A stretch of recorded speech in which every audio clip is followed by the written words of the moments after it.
नमस्कार दोस्तों, एक बार फिर से आप सभी लोगों का स्वागत है मंथन इंस्टीट्यूट के ऑफिशियल चैनल पर। तो जैसा कि आप सभी लोगों को पता है कि हम लोगों का संजीवनी बैच चल रहा है जिसमें नीट का क्रैश कोर्स हम लोग पढ़ रहे हैं। तो आज का जो हमारा टॉपिक होने वाला है वो हमारा टॉपिक है लॉज ऑफ मोशन। इसमें हम लोग लॉज ऑफ मोशन पढ़ेंगे।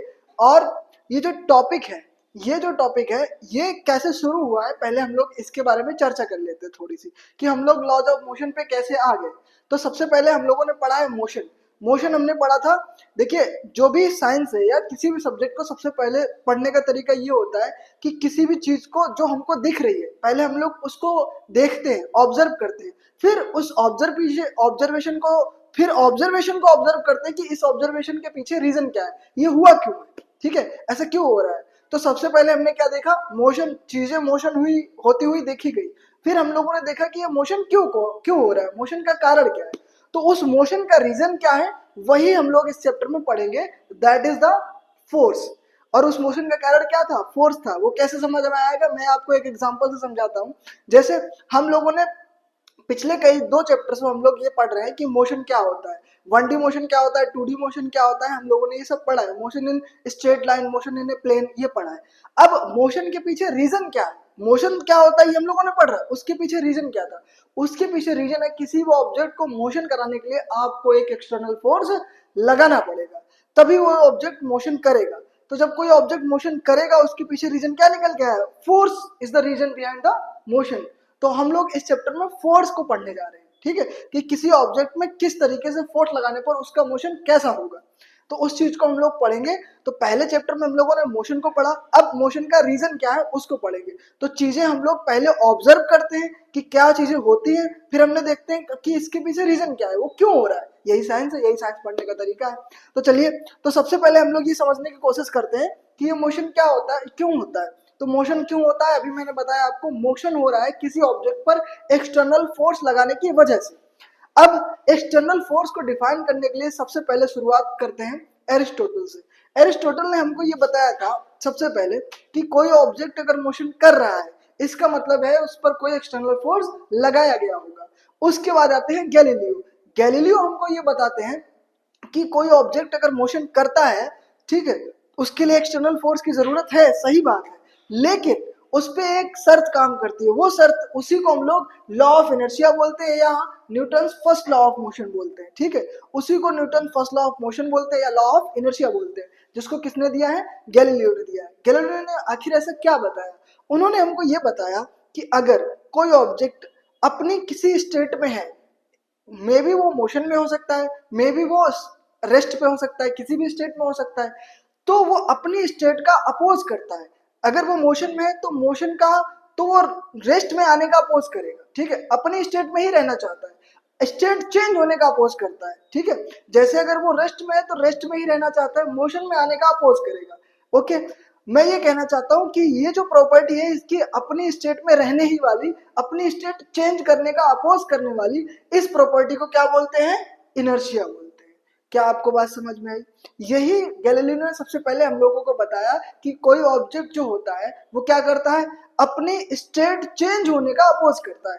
अगर कोई ऑब्जेक्ट मोशन में है तो वो मोशन में ही रहना चाहता है, अगर कोई ऑब्जेक्ट रेस्ट पे है तो वो रेस्ट में ही रहना चाहता है, लेकिन हम लोग उसको नहीं रहने देते हैं, ठीक है। उसके लिए हम लोग क्या कर देते हैं, उसके लिए हम लोग लगाते हैं उस पर एक external force.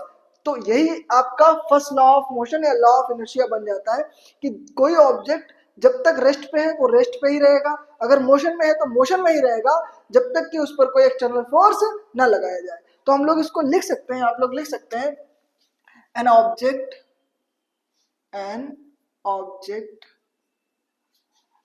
is in motion. An object is in motion or in rest or at rest or at rest. अगर कोई ऑब्जेक्ट मोशन में है या रेस्ट पे है तो वो क्या करता है, एट रेस्ट, तो वो क्या करता है, तो वो अपने स्टेट का चेंज होने का अपोज करता है। और at rest it remains, it wants to remain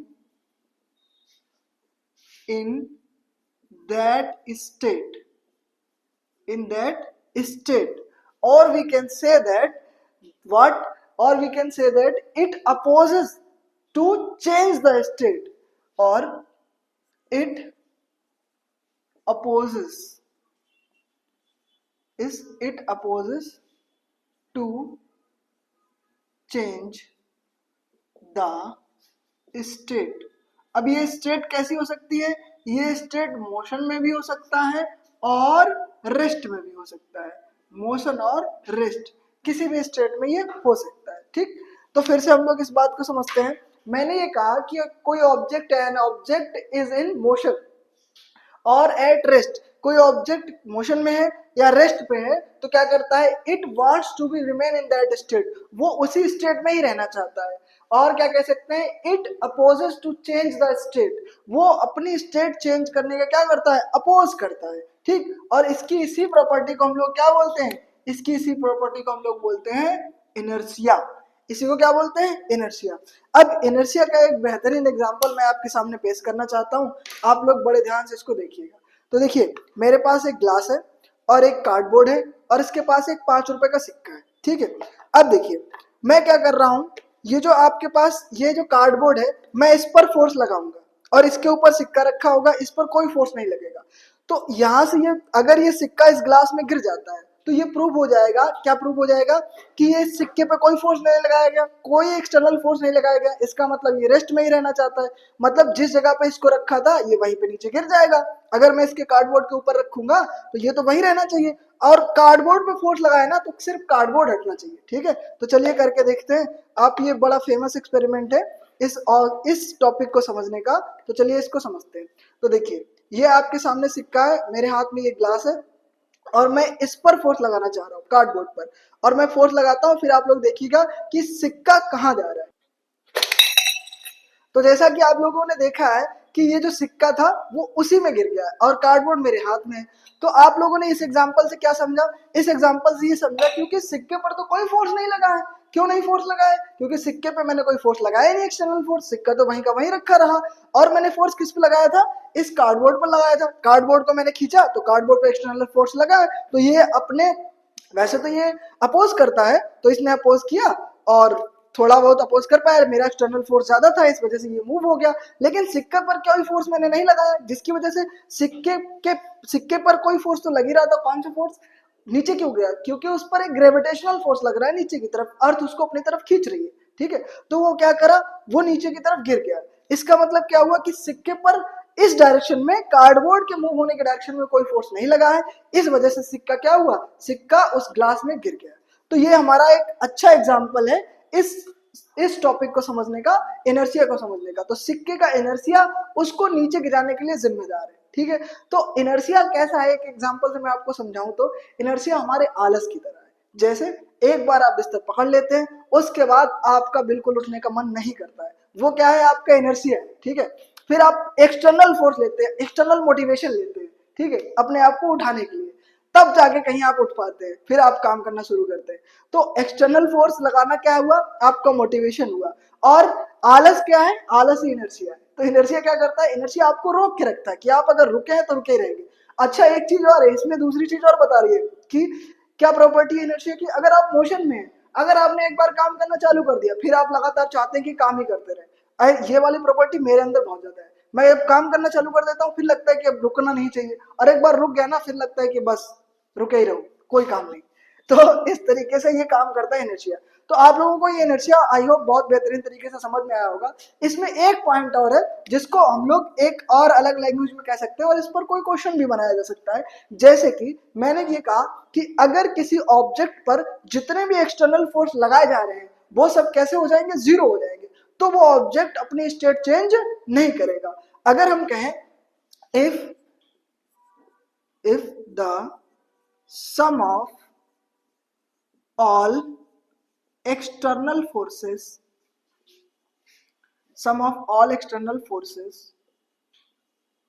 is zero, अगर सारे एक्सटर्नल फोर्सेस का सम क्या हो जाएगा, जीरो हो जाएगा, तो फिर वो ऑब्जेक्ट जिस स्टेट में है तो वो इसी स्टेट में रहेगा। देन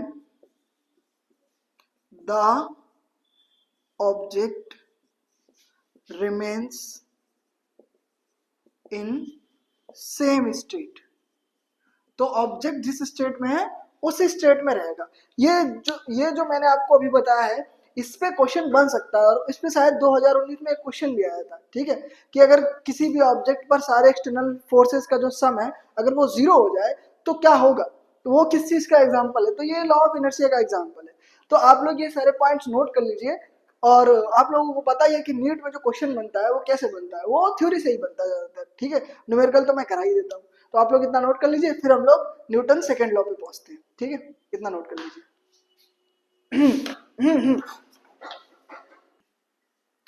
तो अब हम लोग पढ़ते हैं न्यूटन सेकेंड लॉ। तो अभी तक हम लोगों ने देखा न्यूटन फर्स्ट लॉ में इनर्शिया कैसे वर्क करता है, कि अगर किसी ऑब्जेक्ट पर हम लोग एक्सटर्नल फोर्स लगाते हैं तो ऑब्जेक्ट मूव कर जाता है, ठीक है, क्योंकि वो क्या करता है, वैसे तो वो ऑब्जेक्ट क्या करता है, इनर्शिया क्या होता है, इनर्शिया होता है कि अपने मोशन का या अपने रेस्ट का, स्टेट का, किसी भी स्टेट में जब वो है उसका अपोज करेगा, उसी को क्या बोलते हैं हम लोग, इनर्शिया बोलते हैं, ठीक है।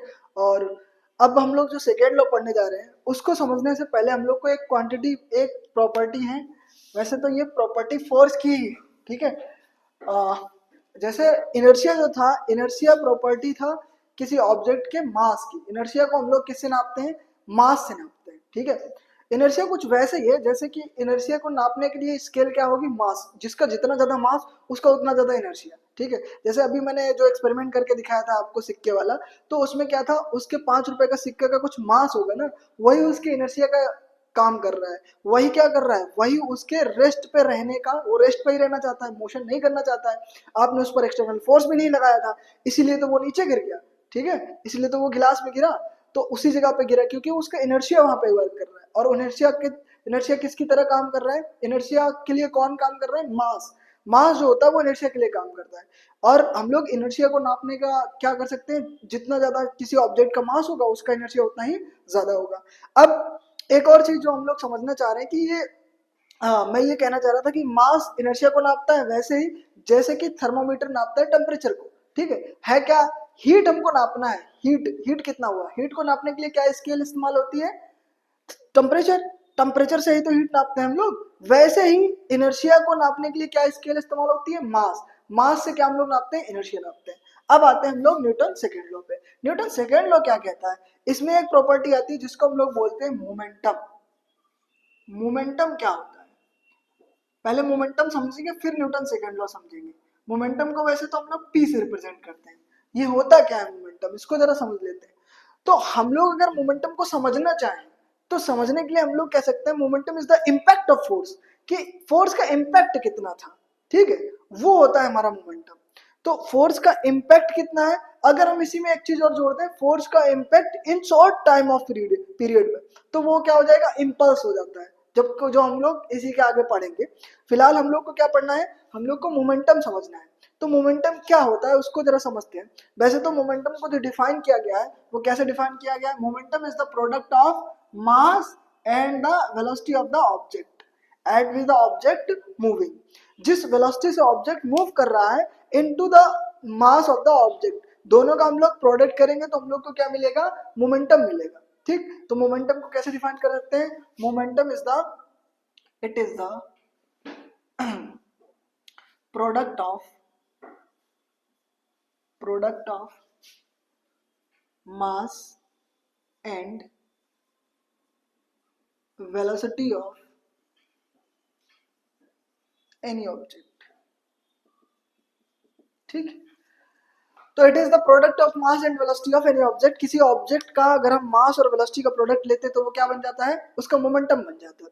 अब मैं इसको समझाने के लिए एक एग्जांपल आपको देना चाह रहा हूँ, जैसे कि हमारे पास एक ट्रेन है जो बहुत स्लो चल रही है, ठीक है, और हमारे पास एक साइकिल है जो बहुत तेज चल रही है, और अगर इन दोनों को टकराया जाए तो किस पे ज्यादा चोट लगेगी या किसको ज्यादा नुकसान होगा, ऑब्वियस सी बात है साइकिल को, क्यों, क्योंकि उसका मोमेंटम कैसा है, कम है ट्रेन से। ऐसे कैसे, क्योंकि मोमेंटम के लिए दो क्वांटिटी रिस्पॉन्सिबल है, एक मास और एक वेलोसिटी।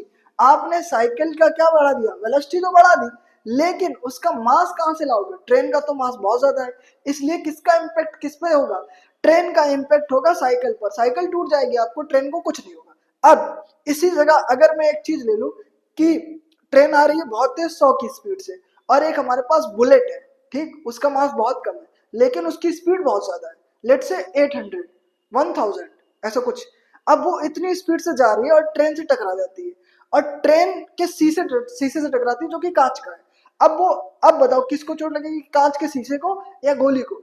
तो आपको समझ आना चाहिए कि गोली का मास बहुत कम है लेकिन उसकी वेलोसिटी बहुत ज्यादा है, जिसकी वजह से उसका मोमेंटम बहुत ज्यादा हो जाएगा। तो क्या करेगा, इसका इम्पैक्ट होगा कांच के शीशे पे और कांच का शीशा टूट जाएगा। भले वो ट्रेन का मास बहुत ज्यादा है, पूरी ट्रेन का मास बहुत ज्यादा है, लेकिन उसकी वेलोसिटी उतनी ज्यादा नहीं है, वेलोसिटी गोली की ज्यादा है। तो जिस वजह से गोली का मोमेंटम ज्यादा हो गया ट्रेन से, इसकी वजह से अब गोली का इम्पैक्ट होगा किस पर, ट्रेन पर। ठीक है, तो ये थे कुछ एग्जांपल मोमेंटम को समझने के लिए। अब मोमेंटम का इस्तेमाल इस सेकेंड लॉ में कैसे होता है, न्यूटन सेकेंड लॉ में कैसा होता है, जरा इसको समझ लेते हैं। तो न्यूटन सेकेंड लॉ, न्यूटन ने ये बताया कि किसी भी ऑब्जेक्ट का जो मोमेंटम होता है अगर वो चेंज हो रहा है तो वो चेंज तभी होगा जब उस पर कोई एक्सटर्नल फोर्स लगाया जाएगा। यानी हम लोग कह सकते हैं the rate of change in momentum is called force.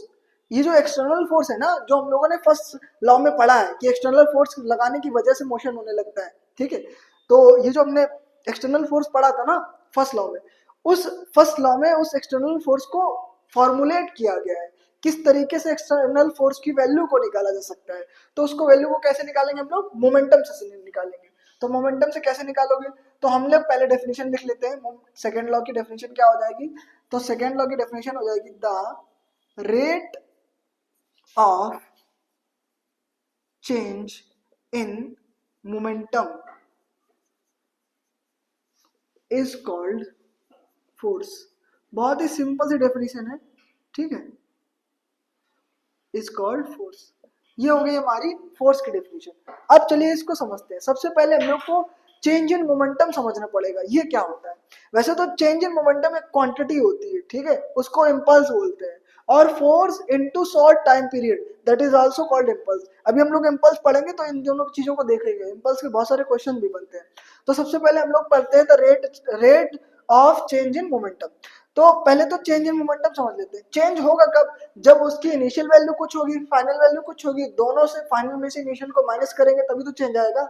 तो चलिए मान लेते हैं कि कोई ऑब्जेक्ट है जिसका मास m है और इनिशियली वो u स्पीड से चल रहा था, u वेलोसिटी से, तो उसका इनिशियल मोमेंटम जिसको हम लोग pi बोलते हैं, p मोमेंटम, i मतलब इनिशियल, तो इसका इनिशियल मोमेंटम क्या हो जाएगा, mu। ये हो गया इसका इनिशियल मोमेंटम। अब क्या हुआ, इस पर कोई एक्सटर्नल फोर्स लगा दिया होगा हमने, ठीक है, जिसकी वजह से क्या हो जाएगा, इसकी वेलोसिटी चेंज हो जाएगी। अब अगर इसकी वेलोसिटी चेंज होगी, क्या हो गई, मास थोड़ी चेंज होगा, मास तो वही रहेगा, तो क्या हो जाएगी, वेलोसिटी हो जाएगी v।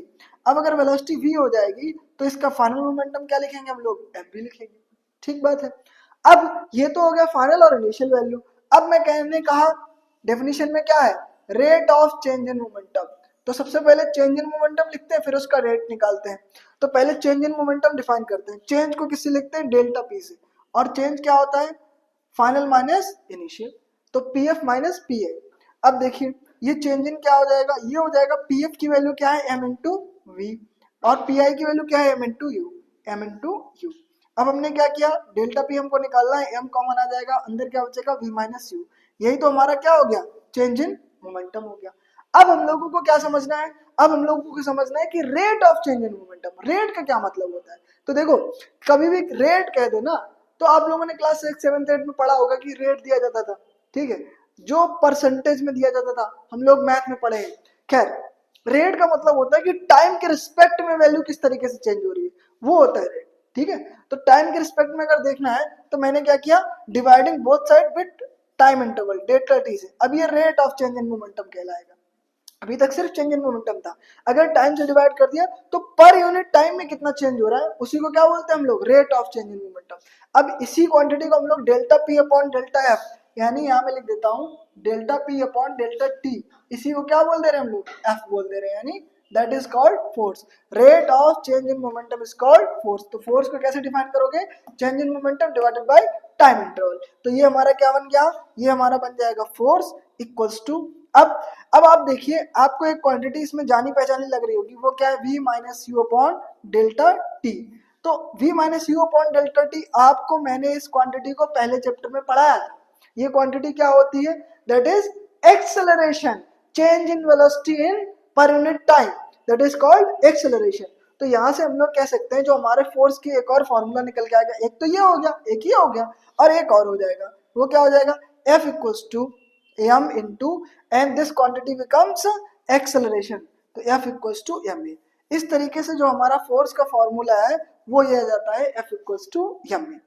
तो ये होता है हमारा second law of motion, Newton second law. कैसे आया फिर से एक बार समझते हैं। तो सेकेंड लॉ को समझने से पहले सबसे पहले मैंने आपको समझाया मोमेंटम। मोमेंटम किससे बना है, the product of mass and its velocity. तो दोनों के प्रोडक्ट से क्या बना, मोमेंटम बना। अब ये मोमेंटम अगर चेंज हो रहा है तो क्या हो जाएगा, चेंज इन मोमेंटम हम लोग निकाल लेंगे, इनिशियल मोमेंटम फाइनल मोमेंटम दोनों का चेंज किया, मतलब दोनों को माइनस कर दिया।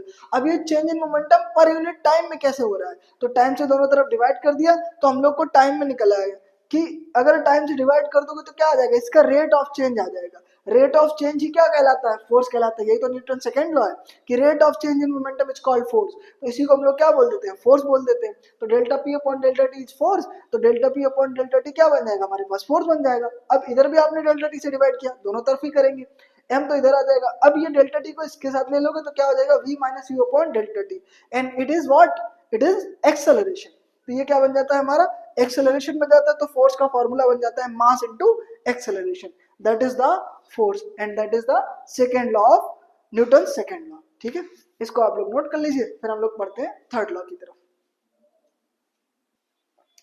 अब हम लोग जो समझने जा रहे हैं थर्ड लॉ से पहले हम लोग एक चीज समझ लेते हैं, इंस्टेंटेनियस फोर्स क्या होता है। अभी तक हम लोगों ने जो पढ़ा है that is force equals to, हम लोगों ने पढ़ा था delta P upon delta t, ये हम लोगों ने पढ़ा है। अब अगर मैं कहूँ एफ इंस्टेंटेनियस, ठीक है, इसकी वैल्यू क्या होगी, तो हमने आपको सिखाया है कभी भी इंस्टेंटेनियस की अगर वैल्यू निकालनी हो तो क्या कर देते हैं, limit delta t tends to zero. मतलब क्या है, ये जो डेल्टा टी है that is very short period of time. तो क्या हो जाएगा, जब बहुत छोटे टाइम के लिए लगता है तो delta P upon delta T is becomes DP upon D T. तो ये क्या बन जाएगा, डीपी अपॉन डी टी। तो हमारा जो फोर्स है वो क्या बन जाएगा, differentiation of momentum with respect to time, that is called instantaneous force. तो ये हमारा जो इंस्टेंटेनियस फोर्स है ये क्या बन जाएगा, differentiation of momentum with respect to time. तो ये हो गया हमारे पास फोर्स। अब हम लोग इसी में एक चीज और समझते हैं कि अगर कहीं ऐसा हो, क्योंकि एक एग्जांपल, एक क्वेश्चन होता है या फिर ऐसा होता भी है रियल लाइफ में, हम लोग ये कह सकते हैं, और इसका एक उदाहरण भी है रॉकेट। रॉकेट में क्या होता है कि आप देखते हैं वहां पे दो चीजें होती है, एक तो उसकी वेलोसिटी चेंज हो रही होती है या फिर उसका मास भी चेंज हो रहा होता है। क्यों मास चेंज हो रहा होता है, देखिए रॉकेट में जो आपने फ्यूल भरा है ना, अब रॉकेट चलता है तो रॉकेट का फ्यूल भी क्या हो रहा है, हर सेकेंड कम होता जा रहा है, जलता जा रहा है, ठीक है, धुएं के रूप में बाहर निकलता जा रहा है। तो जिसकी वजह से रॉकेट लिफ्ट कर रहा है, तो रॉकेट में मास भी चेंज हो रहा है और वेलोसिटी भी चेंज हो रही है। तो जब दोनों चीजें चेंजिंग हो जाती हैं तब हम लोग कैसे फोर्स को निकालेंगे उस पर बात करते हैं। तो ये जो हमारे पास फोर्स लिखा है ना, that is DP upon D T. तो हम लोग ये जानते हैं कि टाइम जो है, टाइम के रिस्पेक्ट में तो हम लोग को डिफरेंशिएशन करना ही है, लेकिन जो पी है दैट इज एम बी, और ये दोनों ही चीजें चेंजिंग है। तो डिफरेंशिएशन में जब दोनों चीजें आ जाती हैं जो कि चेंजिंग होती है तो हम लोग उसमें क्या लगा देते हैं, चेन रूल लगा देते हैं डिफरेंशिएशन करने के लिए, जो कि आप लोगों को फॉर्मूला पता होगा कैसे करते हैं। फर्स्ट फंक्शन को ऐसे लिखते हैं, सेकेंड का डिफरेंशिएशन प्लस सेकेंड को ऐसे लिखते हैं और फर्स्ट का डिफरेंशिएशन कर देते हैं। अब अगर कोई भी क्वांटिटी चेंज हो रही है तो वो दोनों क्वांटिटी को डिफरेंशिएट करने के बाद हमारे पास क्या निकल के आ जाएगा, नेट फोर्स निकल के आ जाएगा। अगर कहीं कहीं सवाल में ऐसा जाता है कि रॉकेट कांस्टेंट वेलोसिटी से चल रहा है, तो वेलोसिटी अगर कांस्टेंट हो जाएगी तो चेंज इन वेलोसिटी कुछ होगा नहीं, मतलब डीवी अपॉन डी टी तो जीरो हो जाएगा, लेकिन ये वाला फैक्टर बचा जाएगा। तो मैं कह सकता हूं इसमें अगर पॉइंट लिख दूं मैं, when object is moving with constant velocity and its mass is changing अगर उसकी वेलोसिटी तो कांस्टेंट है लेकिन उसका मास कैसा हो रहा है, बदल रहा है, तब हम लोग इस फैक्टर को क्या कहेंगे, अगर वेलोसिटी कांस्टेंट है तो dv अपॉन dt कांस्टेंट का डिफरेंशिएशन क्या होता है, जीरो हो जाता है। तो ये वाला तो डिफरेंशिएशन, ये वाली वैल्यू जीरो हो जाएगी, तो हमारे पास जो फोर्स की इक्वेशन बचेगी वो सिर्फ क्या बचेगी, v dm अपॉन dt। तो सिर्फ इतना ही तो बचेगा। तो ये जो फोर्स की हमारे पास इक्वेशन आई है ये कब लगेगी, जब भी कोई रॉकेट कांस्टेंट वेलोसिटी से चल रहा होगा तब हम लोग उसमें, और उसका मास चेंज हो रहा होगा तब हम लोग इसमें लगाएंगे, ये वाली इक्वेशन का इस्तेमाल करेंगे। और ज्यादातर क्वेश्चन में आपसे पता है क्या पूछते हैं, डीएम अपॉन dt पूछ देते हैं, रेट ऑफ चेंज इन मास, ठीक है, ये पूछ देते हैं। तो इस इक्वेशन से ये भी निकल के आ जाएगा, ठीक है। अगर मैं कहूँ कि डीएम अपॉन dt की वैल्यू क्या हो जाएगी, तो आप लोग कह देंगे sir dm upon dt equal to होने जा रहा है v इधर मल्टीप्लाई में डिवाइड में आ जाएगा, ये हो जाएगा f अपॉन v, ये हो गया हमारा। तो इस तरीके से हम लोग क्या निकाल सकते हैं, रेट ऑफ चेंज इन मास निकाल सकते हैं। ओके, इतना आप लोग नोट कर लीजिए, फिर हम लोग आते हैं न्यूटन्स थर्ड लॉ पे, ठीक है, इतना नोट कर लीजिए आप लोग। अब हम लोग नेक्स्ट क्वांटिटी जो समझते हैं वो है हमारी इम्पल्स। इम्पल्स क्या होता है इसको भी हम लोग इसी में समझ लेते हैं। इम्पल्स ये होता है कि जब कोई बहुत बड़ा फोर्स बहुत छोटे टाइम पीरियड के लिए लगाया जाता है तो उस एवरेज फोर्स को multiplied with this small time period it will called impulse, उसको हम लोग क्या बोलते हैं, इम्पल्स बोलते हैं। और ये इम्पल्सिव फोर्स क्या होता है, एक बहुत बड़ा सा फोर्स बहुत छोटे टाइम पीरियड के लिए लगता है। जैसे कि हम लोग क्रिकेट खेलते हैं तो क्रिकेट में जो बॉल होती है उसको हिट करते हैं बैट से, तो बैट जो होता है बहुत छोटे टाइम पीरियड के लिए आता है टच में बॉल के, और क्या होता है हम लोग बहुत ताकत से बैट को चलाते हैं तो बहुत बड़ा फोर्स बहुत छोटे टाइम पीरियड के लिए लग रहा है। तो ये जो होता है ये क्या है, ये घटना क्या है, ये इम्पल्स का है, ये इम्पल्स का एग्जाम्पल है। और ये इम्पल्सिव फोर्स बहुत बड़ा होता है, बहुत छोटे टाइम पीरियड के लिए लगता है। तो इम्पल्स क्या होता है, इम्पल्स में क्या हम लोग यूज करते हैं, इम्पल्स मतलब होता है the product of average force, ठीक है, average force applied for very short period of time.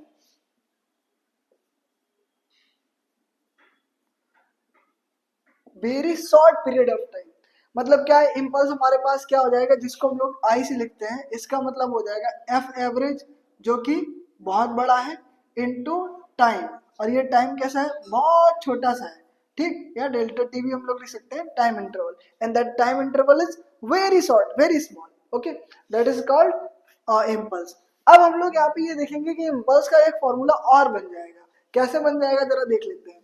देखो हम लोग ये पढ़ चुके हैं कि ये जो फोर्स होता है ये क्या होता है, ये होता है delta P upon delta T, ठीक है, यही तो फोर्स होता है। तो इस इम्पल्सिव फोर्स की वजह से लीनियर मोमेंटम में जो चेंज आ जाएगा, ठीक है, उसको हम लोग क्या लिख सकते हैं, डेल्टा पी फोर्स को हम लोग इस टर्म में भी तो लिख सकते हैं delta P upon delta T के टर्म में। ओके बॉस, तो क्या हो जाएगा, इस फोर्स की, इस एवरेज फोर्स की वैल्यू हम लोग यहाँ लगा देते हैं, ये वही एवरेज फोर्स है, इसकी वैल्यू यहाँ लगा देते हैं, तो ये इम्पल्स क्या हो जाएगा, ये हो जाएगा delta P upon delta T into delta T, delta T से डेल्टा टी कैंसिल हो जाएगा, I is becomes delta P. यानी अभी मैंने आपको समझाया भी था, जब मैं चेंज इन मोमेंटम पढ़ा रहा था तो मैंने बताया था आपको कि चेंज इन मोमेंटम ही क्या है, इम्पल्स है। तो इस इम्पल्स को हम लोग क्या बोल सकते हैं, चेंज इन मोमेंटम बोल सकते हैं। अब अगर मैं कहूँ कि इस चेंज इन मोमेंटम को डिफाइन करने के लिए क्या लिख दो, इसको मैंने लिख दिया चेंज इन मोमेंटम, ठीक है। अब एक चीज और है, हम लोग इसमें ये कह सकते हैं कि जो मोमेंटम है ये होता क्या है, ये होता है initial momentum minus final momentum, यानी आई जो है that is P F minus P I भी लिख सकते हैं, यानी आई जो है that is M V minus M U भी लिख सकते हैं। और भी क्या लिख सकते हैं इसको, और भी एक चीज लिख सकते हैं क्या, आई इक्वल्स टू, इन दोनों में से एम एम कॉमन आ जाएगा, अंदर क्या बचेगा वी माइनस यू। ये सारे मैं फॉर्मूले एक एक लाइन क्यों लिख के दे रहा हूँ, क्योंकि किसी भी लाइन से न्यूमेरिकल आ सकता है, किसी भी लाइन से, समझ रहे हो। तो यहाँ पे क्या है, अब आपका एम कॉमन आ गया, ये ठीक है, एम यहाँ पे ये है, इन दोनों में एम एम कॉमन आ गया, ये आ गया वी माइनस यू। तो यहाँ पे क्वेश्चन पूछ सकता है, हमको चेंज इन वेलोसिटी दे देगा मान लीजिए, और मास दे देगा ऑब्जेक्ट का, कह देगा इम्पल्स बताइए, तो हम लोग इम्पल्स निकाल लेंगे इस तरीके से, ठीक है। तो इस तरीके से जो है बहुत सारे क्वेश्चन हम लोग के इम्पल्स के बन जाते हैं इन सारे फॉर्मूलेस का इस्तेमाल करके। ठीक है, तो इतना आप लोग नोट कर लीजिए, ये हो गया हमारे इम्पल्स। अब हम लोग बढ़ते हैं आगे कहाँ पे, न्यूटन्स थर्ड लॉ की तरफ, इतना आप लोग नोट कर लीजिए। अब हम लोग नेक्स्ट टॉपिक पे आते हैं जो कि हमारा क्या है, न्यूटन्स थर्ड लॉ। तो न्यूटन्स थर्ड लॉ हमको क्या बताता है, न्यूटन्स थर्ड लॉ कहता है there is always an equal and opposite reaction force for any action force. मतलब क्या है कि अगर आपने कोई भी एक्शन फोर्स लगाया है तो उसके हमेशा हमेशा ही आपको क्या मिलेगा, उसके अपोजिट इक्वल डायरेक्शन में आपको क्या मिलेगा, अपोजिट डायरेक्शन में इक्वल फोर्स मिलेगा, जिसको हम लोग क्या बोलते हैं, रिएक्शन फोर्स बोलते हैं, और हमेशा ये होता है। ठीक है, तो अगर हम लोग को उसको समझना है तो उसको समझने के लिए हम लोग न्यूटन थर्ड लॉ का इस्तेमाल करते हैं। तो जरा देखिए हम लोग कैसे समझते हैं, इसका बहुत ही बेहतरीन एग्जांपल है बंदूक से निकलती हुई गोली। सबसे अच्छा एग्जांपल है, आप लोगों ने 9th में इसको पढ़ा भी होगा। कैसे, जैसे हम लोग बंदूक चलाते हैं ना, तो गोली आगे की तरफ जाती है तो बंदूक पीछे की तरफ आती है। ठीक है, तो क्या होता है इसमें, जितना भी उस पर फोर्स लगाया गया आगे की तरफ, बंदूक के अंदर जो स्प्रिंग है उसमें जितना भी फोर्स उसको गोली को आगे धकेलने में लगाया है, बंदूक पे उतना ही फोर्स पीछे की तरफ लगता है। तो किसी भी रिएक्शन में क्या होता है, always equal and opposite reaction होता है। कोई भी आप एक्शन करिए, आप दीवार पे मुक्का मारेंगे तो आपको भी लगेगा। ठीक है, तो इसका मतलब क्या है कि दीवार भी आपके ऊपर उतना ही इक्वल डायरेक्शन में, अपोजिट डायरेक्शन में इक्वल फोर्स लगा रही है, उतना ही। अब ये जो इक्वल एंड अपोजिट फोर्स है that is called reaction force, इसी को हम लोग क्या बोलते हैं, रिएक्शन फोर्स। और इसी पूरे रिएक्शन फोर्स के ऊपर हमारी पूरी एरोस्पेस एजेंसीज जो है, पूरा जो है इसी पर डिपेंड करता है। कैसे, जैसे देखिए रॉकेट जो होता है वो कैसे चलता है, जब रॉकेट के अंदर जो फ्यूल होता है वो बर्न होता है तो वो क्या करता है, नीचे की तरफ फोर्स लगाता है, और जब नीचे की तरफ फोर्स लगाता है तो रॉकेट कैसा होता है, धीरे धीरे धीरे धीरे ऊपर लिफ्ट करना चालू करता है। तो जितना फोर्स नीचे लग रहा है ना, उतना ही फोर्स रॉकेट पर अपोजिट डायरेक्शन में ऊपर की तरफ लगता है, जिसकी वजह से वो क्या कर देता है, लिफ्ट कर जाता है। ठीक है, ये फोर्स लगा कौन रहा है, ये फोर्स वो एयर लगा रही है जिस पर फोर्स आपने लगाया है, उसके फ्यूल ने लगाया है, तो वही अपोजिट डायरेक्शन में फोर्स लगाती है। आप कहेंगे सर एयर के मॉलिक्यूल्स तो बहुत हल्के होते हैं, बहुत दूर दूर होते हैं, फिर वो कैसे फोर्स लगाती है, लेकिन जब आप अचानक से बहुत सारा फोर्स लगाएंगे ना, तो रिएक्शन फोर्स आपको मिलेगा ही मिलेगा, आप कहीं भी लगाएंगे। ठीक है, जहां पे कुछ है स्पेस में वहां पे आपको रिएक्शन फोर्स मिलेगा ही मिलेगा, कंफर्म बात है। ओके, तो चलिए समझते हैं। हमारे पास जो थर्ड लॉ है वो है न्यूटन्स थर्ड लॉ। इसमें क्या कह रहा है, इसमें ये कहता है कि देयर इज, मैं कह दूं, for every action comma there is always equal and opposite reaction for every action. किसी भी एक्शन के लिए क्या होता है, हमेशा एक क्या होता है, इक्वल एंड अपोजिट रिएक्शन होता है। ठीक है, तो उसी को हम लोग क्या बोलते हैं, न्यूटन्स थर्ड लॉ बोलते हैं। अब इसको समझने के लिए हम लोग किस क्वांटिटी का इस्तेमाल करते हैं, इसको भी समझने के लिए मोमेंटम का इस्तेमाल करते हैं, और मोमेंटम को कंजर्व करा देते हैं, कंजर्वेशन ऑफ मोमेंटम का यूज करते हैं। कंजर्वेशन ऑफ मोमेंटम क्या है, फिर से हम लोग उस पर एग्जाम्पल पे आते हैं, बंदूक से निकली हुई गोली। कैसे, जैसे कि बंदूक से गोली निकलती है तो गोली का एक मोमेंटम है, वो क्या है, उसका मास एंड इट्स वेलोसिटी।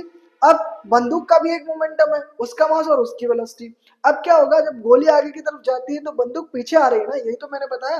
तो दोनों का मोमेंटम इनिशियल पोजीशन में और फाइनल पोजीशन में कैसा रहना चाहिए, कंजर्व रहना चाहिए। मतलब जितना इनिशियल मोमेंटम था वैसा ही फाइनल मोमेंटम होना चाहिए, बिल्कुल सेम। तभी दोनों का मोमेंटम क्या कहा जाएगा, कंजर्व। कंजर्व होने का मतलब क्या है, कंजर्वेटिव क्वांटिटीज, मतलब जो इनिशियली थी वही फाइनल होना चाहिए। जैसे अभी हम लोग नेक्स्ट चैप्टर में पढ़ेंगे एनर्जी कंजर्वेशन, तो टोटल मैकेनिकल एनर्जी कंजर्व होनी चाहिए। इसी तरीके से यहाँ पे हम लोग पढ़ने जा रहे हैं मोमेंटम कंजर्वेशन, मतलब इनिशियल मोमेंटम और फाइनल मोमेंटम सेम होना चाहिए, इसका मतलब है मोमेंटम कंजर्व रहेगा। तो यहाँ पे हम लोग, अब हम लोग थर्ड लॉ में सबसे पहले इसको फोर्स से रिलेट करके मैं समझा देता हूँ। जैसे ये दीवार है, किसी ऑब्जेक्ट से इस दीवार पे फोर्स लगाया गया। ठीक है, ये ऑब्जेक्ट है, इसका नाम ए है, इस दीवार का नाम बी है, इसकी, इस ऑब्जेक्ट से हमने इस पर एक फोर्स लगाया। ये जो फोर्स है ना, इसको हम लोग कहेंगे एफ ए बी, क्योंकि ए ने बी पे लगाया। अब ये दीवार भी इस ऑब्जेक्ट पे इतना ही फोर्स लगाएगी, लेकिन कैसे, अपोजिट डायरेक्शन में। तो हम लोग इस वाले फोर्स को हम लोग क्या बोलेंगे, मैं यहाँ पे लिख देता हूँ इसको, ये क्या हो जाएगा, एफ बी ए, वो भी कैसा, अपोजिट डायरेक्शन में। यानी हम लोग कह सकते हैं यहाँ से कि F A B is equal to minus times of F B A, क्योंकि फोर्स एक वेक्टर क्वांटिटी है, डायरेक्शन का हम लोग को ध्यान रखना पड़ेगा। इसके लिए कैसी हो जाएगी, F A B equal and opposite, opposite मतलब माइनस एफ बी ए, ये हो गया। अब इसी में हम लोग एक टॉपिक समझ लेते हैं जिसको हम लोग क्या बोलते हैं, मोमेंटम कंजर्वेशन बोलते हैं। ठीक, इसको भी यहीं पे समझ लेते हैं, क्या बोलते हैं हम लोग, मोमेंटम कंजर्वेशन। ये क्या होता है, मोमेंटम कंजर्वेशन का सबसे बढ़िया एग्जांपल ये है कि मैंने ये कहा कि एक ये बंदूक है, ठीक है, और यहां से इसके बैरल से एक गोली निकलती है। ठीक, तो इनिशियली जो गोली निकल रही है, तो इनिशियली मान लीजिए बंदूक का मास था m1 और गोली का मास है m2, और इनिशियली दोनों रुके हुए हैं, कोई कहीं नहीं जा रहा, यानी इनिशियल जो इनकी वेलोसिटी है दैट इज 0। ठीक है, इनिशियल वेलोसिटी u से लिखते हैं दैट इज 0। तो अगर मैं कहूँ कि इसका इनिशियल मोमेंटम आप बता दीजिए तो क्या हो जाएगा, आप कहेंगे इनिशियल मोमेंटम लिखना है तो मास इंटू वेलोसिटी, तो मास दोनों का क्या हो जाएगा, m1 प्लस m2, दोनों एक साथ ही है, इंटू इट्स वेलोसिटी। तो आप लोगों को पता होगा इसकी वेलोसिटी तो 0 है, वो u से हम लोग डिनोट करते हैं। अगर 0 ना होती तो हम लोग u लिखा रहने देते, अगर यहाँ 0 लगाओगे आप तो इसका इनिशियल मोमेंटम क्या हो जाएगा, 0 हो जाएगा। Okay boss. अब अगर गोली यहाँ से निकल गई तो चल के जा रही होगी कहीं पे, तो अगर गोली इस साइड मूव करेगी तो क्या हो जाएगा, मैं बना देता हूँ, ये है हमारी बुलेट, ये इस साइड मूव कर रही है मान लीजिए v वेलोसिटी से, और जो हमारी बंदूक है वो अपोजिट डायरेक्शन में मूव करेगी न्यूटन थर्ड लॉ से। ठीक है, इस डायरेक्शन में मूव करेगी, तो ये कितनी वेलोसिटी से मूव करेगी उसको मैंने बोल दिया v डैश। ठीक, और हमसे बंदूक की वेलोसिटी पूछी जा रही है, तो क्या करने हैं, मोमेंटम कंजर्वेशन लगा देते हैं। तो इसका मास कितना था m2, इसका मास तो m1 है ही है, तो फाइनली मोमेंटम कितना हो जाएगा बताइए। तो पहले, अब दोनों अलग अलग हो गए तो दोनों का अलग अलग मोमेंटम निकाल लेते हैं।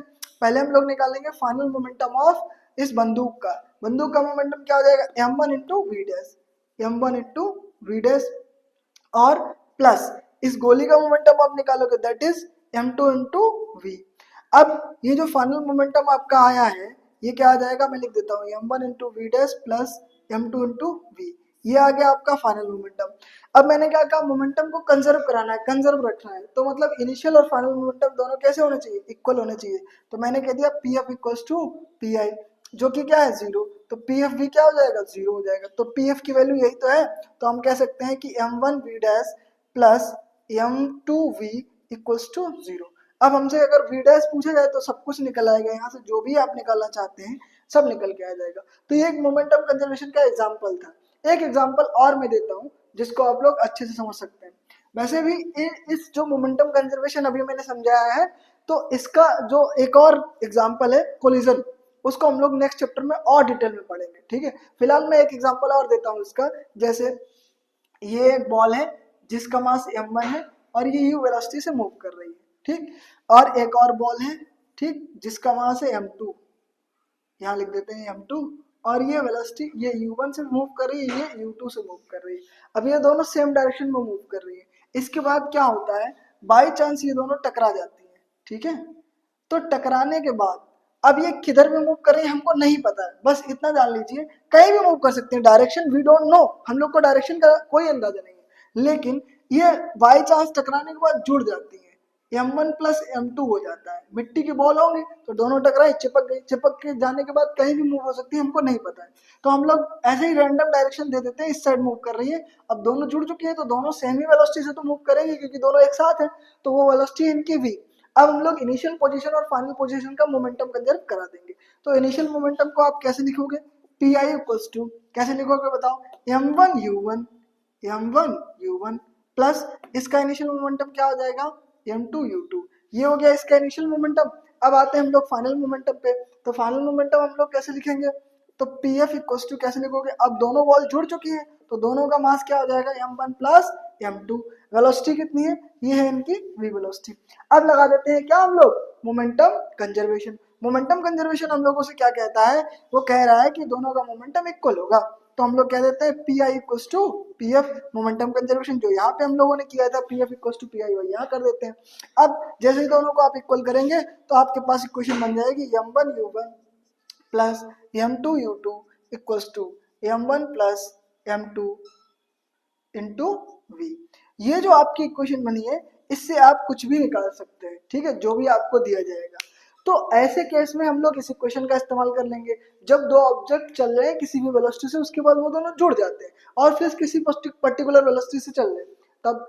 तो ये जो कुछ एग्जांपल थे ये मोमेंटम कंजर्वेशन के एग्जांपल थे, जिनको हम लोग न्यूटन्स थर्ड लॉ के लिए यूज कर सकते हैं। ठीक है, तो इतना आप लोग नोट कर लीजिए, फिर हम लोग नेक्स्ट टॉपिक की तरफ आगे बढ़ते हैं।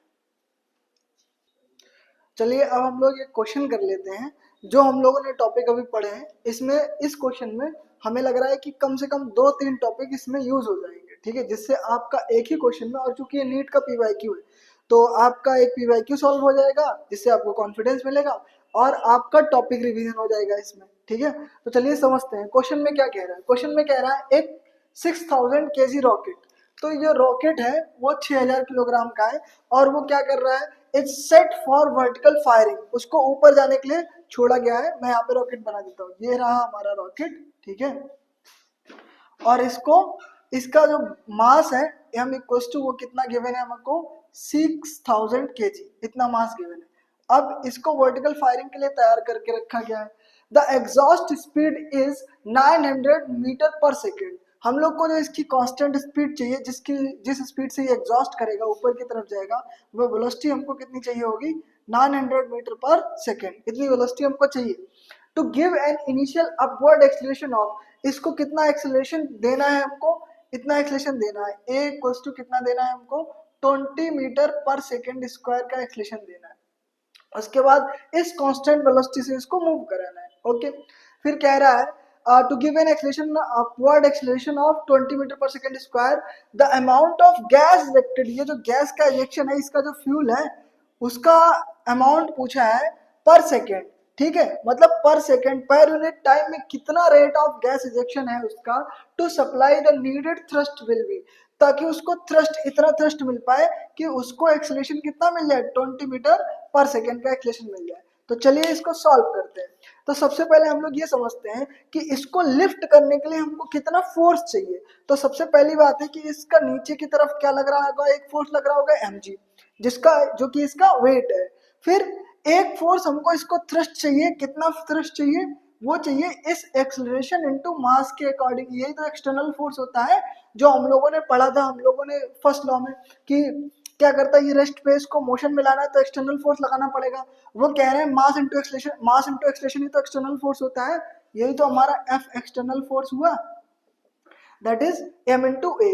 अब ये जो एक्सटर्नल फोर्स आपने चाहिए इतना, और ये भी फोर्स चाहिए आपको mg, तभी तो आप इसको ऊपर की तरफ लिफ्ट करा पाएंगे। तो वो कह रहे हैं कि इतना एक्सीलरेशन हमको चाहिए, इतना मास बैलेंस करने, तो कितना टोटल चाहिए होगा। तो देखो कैसे निकालते हैं उसका तरीका समझ लो।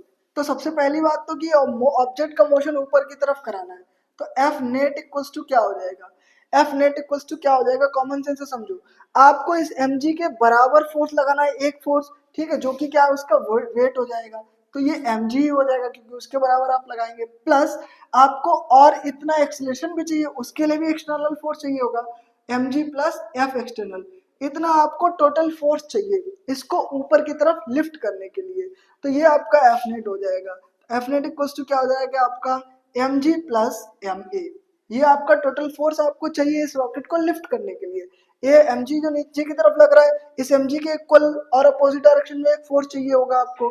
दूसरा, जो एक्सीलरेशन, अभी तो ये ऊपर की तरफ लिफ्ट होने के लिए तैयार हुआ, बट कोई एक्सीलरेशन भी तो चाहिए होगा ना, आपने इतना एक्सीलरेशन चाहिए आपको, तो वो ma एक्सटर्नल फोर्स चाहिए। अब इन दोनों में क्या हो जाएगा, m कॉमन आ जाएगा, तो अंदर क्या बचेगा, g प्लस a।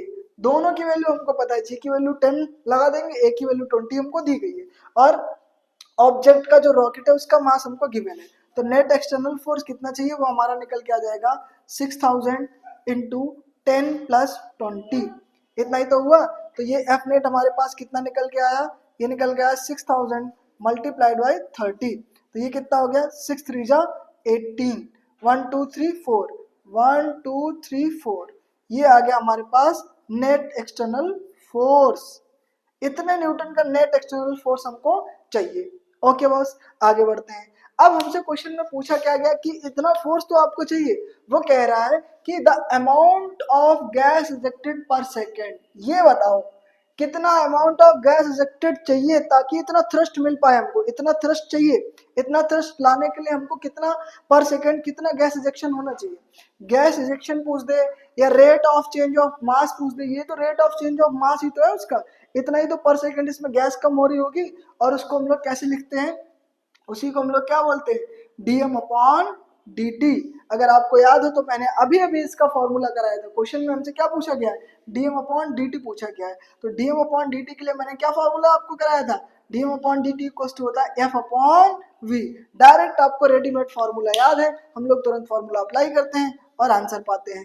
तो ये हो जाएगा dm upon dt equal to, हमसे पूछा गया है फोर्स कितना हमारे पास निकल गया है 8 1 2 3 180, कितना जीरो है 1 2 3 4 1 2 3 4, ये हो गया हमारे पास फोर्स। और कितनी वेलोसिटी चाहिए, कह रहा है इतनी वेलोसिटी चाहिए 900, तो यहाँ पे वेलोसिटी लगा देते हैं 900। तो यहाँ से 20 कट गया, ये 9 2 जा 18, यानी कितना हमको पर सेकेंड गैस इंजेक्शन चाहिए। तो हमारे पास डीएम अपॉन dt निकल के आ जाता है 200 kg पर सेकेंड। इतना हमको गैस इंजेक्शन मिले अगर, तो हमारे पास कितना थ्रस्ट मिल जाएगा, इतना थ्रस्ट मिल जाएगा। और ये रॉकेट ऊपर की तरफ 20 मीटर पर सेकेंड स्क्वायर के एक्सेलरेशन से मूव करेगा और 900 मीटर पर सेकेंड की वेलोसिटी अचीव कर लेगा। तो ये आज के लिए हम लोग, ये हमारा क्वेश्चन हो गया, जिससे हमारे कॉन्सेप्ट भी रिवाइज हो गए और हम लोगों ने न्यूटन के तीनों लॉज पढ़ लिए। अब हम लोग नेक्स्ट टॉपिक जो है कल के वीडियो में आप लोग पढ़ेंगे उसको, और आज ये आप इसको देख लीजिए और आज इन तीनों टॉपिक्स के आप लोग क्वेश्चन लगाइएगा, जो भी आपका डाउट बनता है आप कमेंट जरूर करिए, हम सारे आपके डाउट सॉल्व करेंगे। तो आज के लिए इतना ही, धन्यवाद।